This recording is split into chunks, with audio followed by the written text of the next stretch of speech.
সিলেট টেস্টের দ্বিতীয় দিনে প্রথম ইনিংসে ২৮৬ রানে অল আউট আয়ারল্যান্ড। জবাবে শেষ খবর পর্যন্ত বাংলাদেশের সংগ্রহ বিনা উইকেটে ৪৮ রান। আর এ নিয়ে আরও জানাতে সিলেট থেকে যুক্ত হচ্ছেন সহকর্মী মাজহারুল ইসলাম। মাজহার, ক্যাচ ফেলার পরও ২৮৬ রানে আটকানো গেল আয়ারল্যান্ডকে। সিলেটের উইকেটে তো লিড পাওয়ার কথা বাংলাদেশের। না, অবশ্যই যেভাবে শুরু হয়েছে আপনি বলতেই পারেন যে বাংলাদেশ দল এখন লিড নিতে পারে, কারণ ওপেনিং পার্টনারশিপটা খুব ভালো হয়েছে। একটা ঘন্টা কাটিয়ে দিয়েছে দুজন, এবং সবচেয়ে বড় বিষয় হচ্ছে উইকেটের যে ভয়টা, অথবা বাংলাদেশ দল সাম্প্রতিক সময় যেভাবে ব্যর্থ হয়, ব্যাটাররা ভালো করতে পারে না, সেই ভয়টা কাটিয়ে উঠতে পেরেছে। এবং আপনি যখন ওপেনিংয়ে ভালো একটা পার্টনারশিপ আসবে, তখন অন্য ব্যাটাররা সাহসটা পেয়ে যাবে। সেই সাহসটা পেয়েছে। আমার মনে হয় বাংলাদেশের ব্যাটিং লাইনটা অনেক লম্বা আছে, এক্সপিরিয়েন্স আছে, এখানে উইকেটটা ভালো। সেই দিক থেকে আপনি যেটা বললেন যে লিড নেওয়ার বিষয়টা, অবশ্যই বাংলাদেশ দলের লিড নেওয়া উচিত এখন, এবং নিতে পারবে বলে বিশ্বাস করি আমি।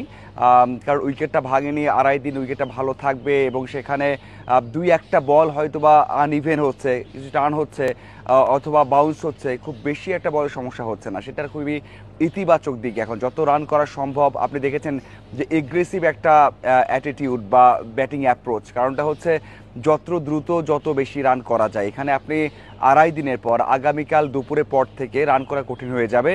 এর মধ্যে যদি ম্যাচের নিয়ন্ত্রণটা নেওয়া যায় পুরোপুরি, তাহলে কিন্তু ম্যাচটা জয় করা সম্ভব হবে। এই জন্যই বাংলাদেশের অ্যাপ্রোচটা একটু অ্যাটাকিং। আমরা দেখবেন যে 10 ওভারের মধ্যে মনে হয় 47 বা 48 রান হয়ে গেছে। তার মানে এটা ওডিআইয়ের মতো বাংলাদেশ দল ব্যাট করছে। এই অ্যাপ্রোচটা ওই কারণেই যেন উইকেট কঠিন হওয়ার আগে দ্রুত রান তোলা যায়, এবং মনে হচ্ছে যে বাংলাদেশ দল যেভাবে ব্যাট করছে, আজকেই হয়তো বা 270-80 রান করবে। সেটা আসলে খুব একটা কঠিন কিছু হবে না। মাঝার ৭ উইকেট নিয়েছেন স্পিনাররা, 2 পেসার উইকেট নিয়েছেন, ফলে বোলারদের তো সফলই বলা যেতে পারে। না, অবশ্যই বোলারদের দেখুন যেভাবে ক্যাচ মিস হয়েছে, 7টা ক্যাচ মিস হয়েছে, 5টা হাত থেকে পড়েছে, 2টা হাফ চান্স ছিল। এরপরে এত কম রান ভুল হবে বলা, তারপরেও এটা কম রানই বলতে হচ্ছে, কারণ ওরা 350-400 রান হয়তো করতে পারতো। কারণ অন্য কোনো দল হলে, বড় কোনো দল হলে এই রানটা আরও বড় করতে পারতেন, কারণ প্রায় সবাই সুযোগ পেয়েছেন, হাফ চান্সগুলো নেওয়া যায়নি।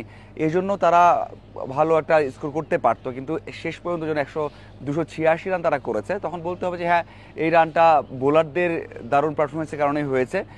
খুব একটা হেল্প তারা ফিল্ডিংয়ের কাছ থেকে পায়নি, অথবা উইকেটের কাছ থেকে পায়নি।